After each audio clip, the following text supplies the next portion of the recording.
এই দেখো দেখো দেখো, তোমার বাবা মোটে আমাদের কথা শুনছে না।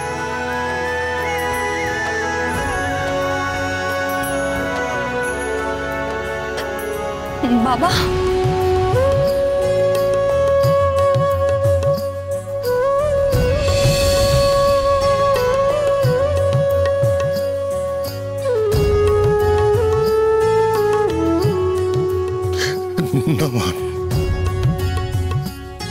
না, প্রণাম করিস না। তুই তো এখন নির্মাণ কার্য করছিস মা, এ সময় প্রণাম করতে নেই রে।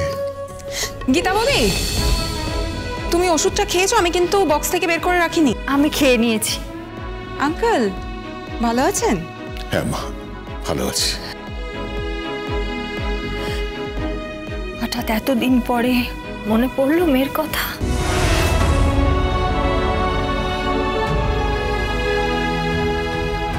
কি হয়েছে বাবা, তুমি কাঁদছো কেন? মানে তোকে মুখ দেখাবো কি করে? আমি একজন বাবা হয়ে এতটা অকৃতজ্ঞ হলাম কি করে ভাবতে পারছি। গণেশ, তুমি কি এসব বলছো বলো তো? আরে তুমি ওর বাবা।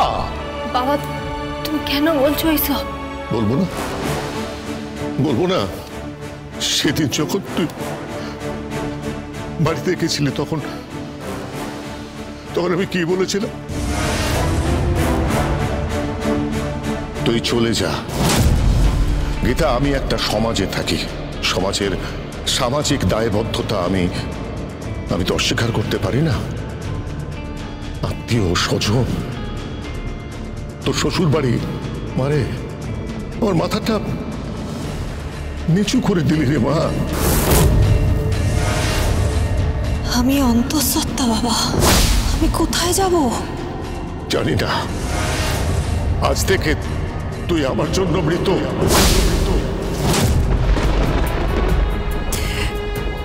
থাক বাবা, ওই সমস্ত পুরনো কথা থাক।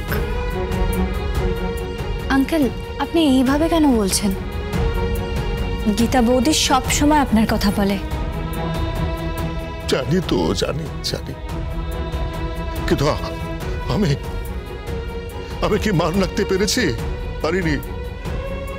আমাকে যখন সবাই অপমান করেছে, বস্তিতে যখন আমাকে কুকুর সাজিয়েছে, সবাই মিলে অপমান করছিল, তখন মা তুই তো শুধু আমার পাশে ছিলি।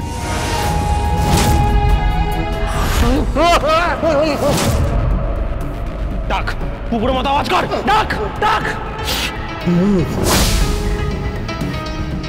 ডাক ডাক।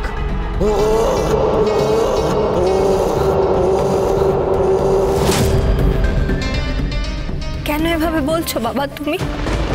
আমি তো তোমার মেয়ে, আমার কর্তব্য তোমাকে বাঁচানো। তোমার মনে পড়ে বাবা, আমি যখন ঘুরতে বেরোতাম, মনে পড়ছে তুমি আমার জুতো ভালোভাবে মুছে আমার সামনে নিয়ে এসেছিলে? মনে পড়ছে?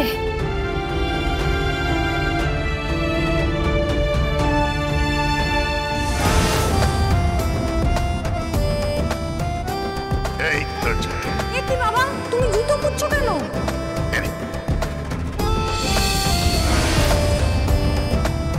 বাবা,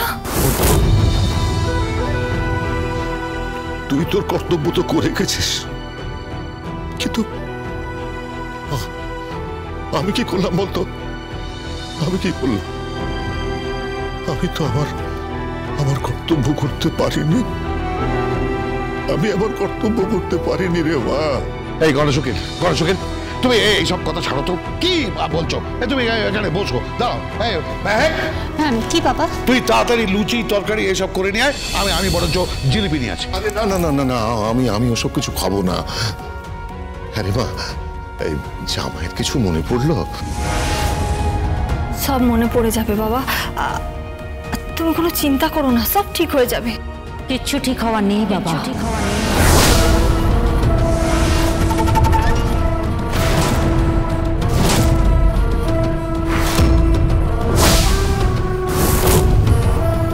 গিনি, কিচ্ছু ঠিক হবার নেই। গীতা যেটা করেছে সেটা ভুল করেছে। ভুল করেছে? এই গিনি, গিনি তুমি কিন্তু এই কাজটা ঠিক করছো না। তুমি ওই টিপ বলে মেয়েটা, ওকে তুমি সঙ্গ দিচ্ছ, কেন করছো এটা? দিদি, এতদিন পর বাবা এখানে এসেছে, তুই একটু চুপ থাক না। তা বাবা, তুমি এ বাড়িতে এলে কোথায়? আমাকে তো একবারও জানাওনি। এই আবার কি কথা? আঙ্কেল আমাদের বাড়িতে আসবেন সেটা তোমাকে জানাতে হবে? না না, তোমায় জানিয়ে আসবেন, মানে তোমায় কেন জানাতে হবে? এই বাড়িতে তো গীতা বৌদিও থাকে। এই শোনো শোনো গিনি, এখনো এ বাড়ির কর্তা আমি অগ্নিজিৎ মুখার্জি। তাই এ বাড়িতে ঢোকার জন্য কারোর কোনো পারমিশনের দরকার নেই। তা বলো বাবা, তুমি তো পণ করেছিলে যে তোমার এই ছোট মেয়ের মুখ কোনোদিনও দেখবে না। তা আজ হঠাৎ করে সেই ছোট মেয়ের সাথে দেখা করতে চলে এলে? গিনি, আমি আমার জীবনে অনেকবার ব্যর্থ হয়েছি, কিন্তু তাতে আমার কোনো আফসোস নেই। আমার শুধু একটাই আফসোস, কি জানিস? তুই আমার মেয়ে।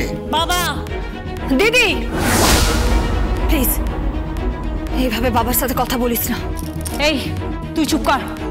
সারা জীবন এই লোকটা আমার থেকে বেশি তোকে ভালোবেসেছে। সারা জীবন শুধু উনি এটাই বলেছেন যে তুই নাকি বস্তির গর্ব। তাই তো, ও আজও সবার গর্ব। হ্যাঁ, সবার গর্ব। তুই আমার কানে বিষ ঢেলেছিলি, আর আমি কি করেছিলাম? আমি সেগুলো সব বিশ্বাস করেছিলাম, সব। আমি ভুল করেছিলাম। বাবা থাক, এখন এই সমস্ত কথা থাক না। আরে তুমি শুধু সেরা মেয়ে পাওনি, শুধু তোমার গর্ব নয়, আমিও সেরার সেরা বৌমা পেয়েছি। শুধু গীতা গীতা আর গীতা। গিনি বৌদি, তুমি তো কখনো কাউকে নিজের ভাবোনি। আর ভালোবাসা না এমনি এমনি পাওয়া যায় না, আগে দিতে হয়। দোহাই গিনি, আমি বলছি যে তুই ঝগড়া করিস না। আমি এখানে এসেছিলাম আমার গীতা মাকে দেখতে, আর আমার জামাই বাবা যে ওর কেমন আছে সেটা জানতে। আরে স্বস্তিক বাবা যে আপনি বোধহয় ভুল বলছেন।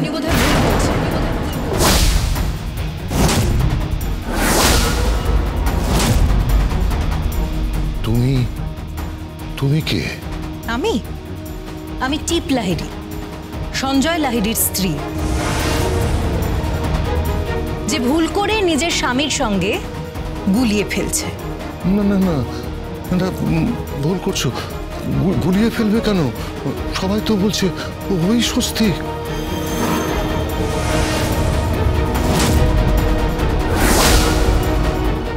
আইন না প্রমাণ চায়, প্রমাণ। সেদিন ফোন করে বললো গীতা বস্তিতে যাচ্ছে, ওকে মেরে দিতে। কে বলেছিল বল? কিপান ব্যানার্জি ফোন করেছিল। তুমি বরং কোর্টেই যাও, বাড়ির ছেলে বাড়িতে ফিরে আসো।